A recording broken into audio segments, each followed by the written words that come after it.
അസ്സലാമലൈക്കും. എല്ലാവർക്കും ഷിസാസ് കുക്ക് വേൾഡിലേക്ക് സ്വാഗതം. ഇന്ന് വളരെ പെട്ടെന്ന് തയ്യാറാക്കി എടുക്കാൻ പറ്റിയ ഒരു പരിപ്പ് കറിയുടെ റെസിപ്പി ആയിട്ടാണ് ഞാൻ വന്നിട്ടുള്ളത്. വളരെ സിമ്പിളാണ് ഇത് തയ്യാറാക്കി എടുക്കാനായിട്ട്. നല്ല ടേസ്റ്റുമാണ് ഇത് കഴിക്കാൻ. നമുക്ക് ചോറിൻ്റെ കൂടെയോ ചപ്പാത്തിയുടെ കൂടെയോ ഒക്കെ കഴിക്കാൻ പറ്റിയ നല്ലൊരു കറിയാണിത്. പെട്ടെന്ന് തന്നെ തയ്യാറാക്കി എടുക്കാനും പറ്റും. എല്ലാവരും ഇതൊന്ന് കണ്ടു നോക്കണം. എൻ്റെ വീഡിയോ ഫുൾ കണ്ടതിന് ശേഷം ഇഷ്ടപ്പെടുകയാണെങ്കിൽ ലൈക്ക് ചെയ്യാനും ഷെയർ ചെയ്യാനും സബ്സ്ക്രൈബ് ചെയ്യാനും കമൻറ്റ് ചെയ്യാനൊന്നും ആരും മറക്കരുത് കേട്ടോ.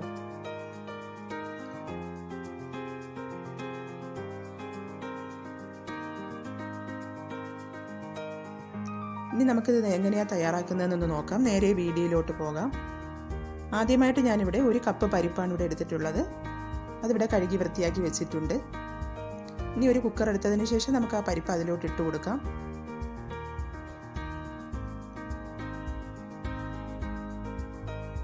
ഇനി അടുത്തതായിട്ട് ഞാൻ ചേർത്ത് കൊടുക്കുന്നത് 1 സവാളയാണ് ഇവിടെ കട്ട് ചെയ്ത് വെച്ചിട്ടുള്ളത്. അത് ഇട്ട് കൊടുക്കാം.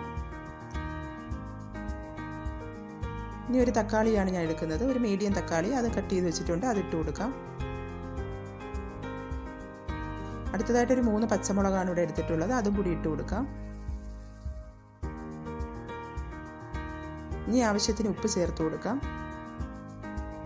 ഒരു 1/2 ടീസ്പൂൺ മഞ്ഞൾപ്പൊടി ഇട്ട് കൊടുക്കുന്നുണ്ട്.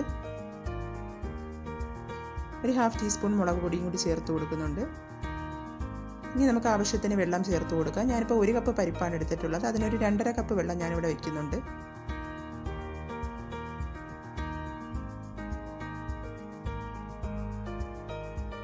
അതെല്ലാം ഒഴിച്ചു കൊടുത്തതിന് ശേഷം നമുക്കിതിനെ ഒന്ന് അടച്ചു വെച്ചിട്ട് കുക്ക് ചെയ്തെടുക്കാം. ഒരു 3-4 വിസിൽ വെക്കുമ്പോഴത്തന്നെ ഇത് റെഡിയായി വരുന്നതാണ്.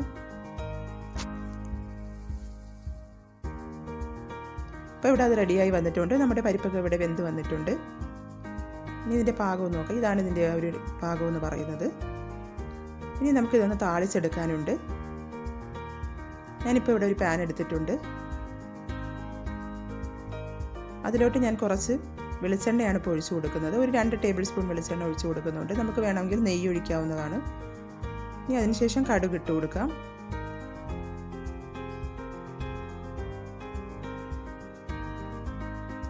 അതൊന്ന് കടുകൊന്ന് പൊട്ടി വരുമ്പോഴത്തേക്കും ഇനി ഞാൻ അടുത്തതായിട്ട് എടുത്തിട്ടുള്ളത് ഒരു 7-8 പീസ് വെളുത്തുള്ളി ഞാനിവിടെ കട്ട് ചെയ്ത് വെച്ചിട്ടുണ്ട്. അതിട്ട് കൊടുക്കാം. അതൊന്ന് നല്ലതുപോലെ ഒന്ന് വഴറ്റിയെടുക്കാം. അടുത്തതായിട്ട് ഞാൻ ഒരു ചെറിയ ഉള്ളിയാണ് ഇവിടെ കട്ട് ചെയ്ത് വെച്ചിട്ടുള്ളത്. അതും കൂടി ഇട്ട് കൊടുക്കാം. ഇനി എല്ലാം കൂടി നല്ലതുപോലെ ഒന്ന് വറുത്തെടുക്കാം. ഇനി ആവശ്യത്തിന് കറിവേപ്പില ചേർത്ത് കൊടുക്കാം. നമുക്ക് ഉണക്കമുളക് ഉണ്ടെങ്കിൽ അതും കൂടി ഇട്ട് കൊടുക്കാവുന്നതാണ്. ഇനി നമുക്കിത് വേവിച്ച് വെച്ചിരിക്കുന്ന പരിപ്പിലോട്ട് ഒഴിച്ചു കൊടുക്കാം. ഇത്രയേ ഉള്ളൂ. സിമ്പിളാണ് നമ്മുടെ ഡാൽ കറി. എല്ലാവർക്കും ഇഷ്ടപ്പെട്ടെന്ന് വിചാരിക്കുന്നു. അടുത്ത പ്രാവശ്യം നല്ലൊരു റെസിപ്പി ആയിട്ട് വരാം. Okay, thank you.